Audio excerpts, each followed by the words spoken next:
जय हिंद बच्चों, आप सभी का मेरी हिंदी की कक्षा में स्वागत है। आज हम पाठ 3 का प्रश्न उत्तर करेंगे। ठीक है, तो स्टार्ट करते हैं। क्वेश्चन नंबर 1 है जो है प्रश्न उत्तर है। निम्नलिखित प्रश्नों के उत्तर दीजिए। तो शुरू करते हैं। प्रश्न क है, अमन कैसा बालक था। तो कैसा बालक था, कल ही आपने ये चैप्टर पढ़ा है, कहानी पढ़ी है।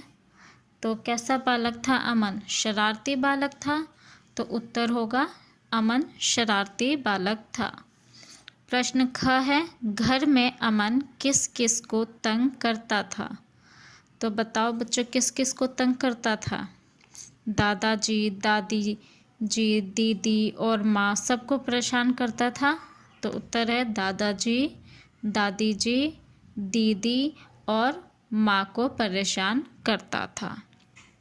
ग है, अमन उदास होकर पेड़ के नीचे क्यों बैठ गया था। क्यों बैठा था अमन उदास होकर पेड़ के नीचे।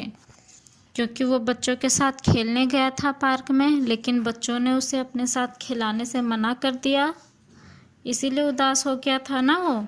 तो इसका उत्तर होगा क्योंकि बच्चों ने उसे अपने साथ खिलाने से मना कर दिया।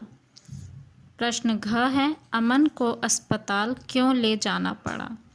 क्यों ले जाना पड़ा था, क्योंकि उसे मधुमक्खियों ने काट लिया था, बहुत सारी मधुमक्खियों ने। उत्तर है क्योंकि उसे मधुमक्खियों ने काट लिया था। प्रश्न ड़ है, इस कहानी से हमें क्या शिक्षा मिलती है। तो क्या शिक्षा मिलती है, शरारतों का परिणाम सदा बुरा होता है। यही शिक्षा मिलती है कि हमें शरारत नहीं करनी चाहिए। तो अब प्रश्न 2 पर चलते हैं। प्रश्न 2 है, किसने किससे कहा, पाठ के आधार पर लिखो। बच्चों इस क्वेश्चन में यहाँ आपको 3 वाक्य दिए हुए हैं। इन 3 वाक्यों को पढ़ना है आपको और बताना है कि ये वाक्य किसने कहे और किसको कहा। ठीक है, तो यहाँ पे आपको बॉक्स में लिखना है। तो शुरू करते हैं। क वाक्य है, वाक्य क है, पहला है, शरारतें करना अच्छा नहीं होता। तो पाठ में ये किसने कहा, शरारत करना अच्छा नहीं होता।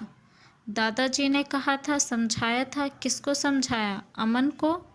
तो यहाँ लिखेंगे किसने कहा वाले बॉक्स में दादाजी और अगले बॉक्स में अमन। अब अगला वाक्य है, अब मैं कभी शरारतें नहीं करूँगा। ये किसने कहा, अमन ने कहा था।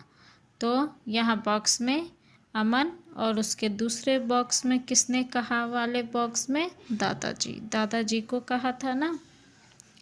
अब अगला है, आप ठीक कहते थे, शरारतों का परिणाम अच्छा नहीं होता। तो ये किसने कहा था कि आपने ठीक कहा था। किसने कहा, अमन ने कहा। किसको कहा, दादाजी को। तो इस तरह से आप प्रश्न उत्तर को अपनी कॉपी में करेंगे, सुंदर सुंदर राइटिंग में।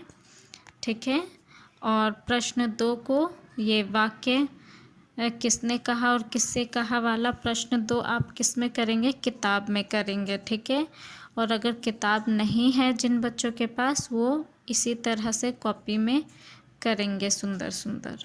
ठीक है, और इनको याद भी करना है। जय हिंद बच्चों।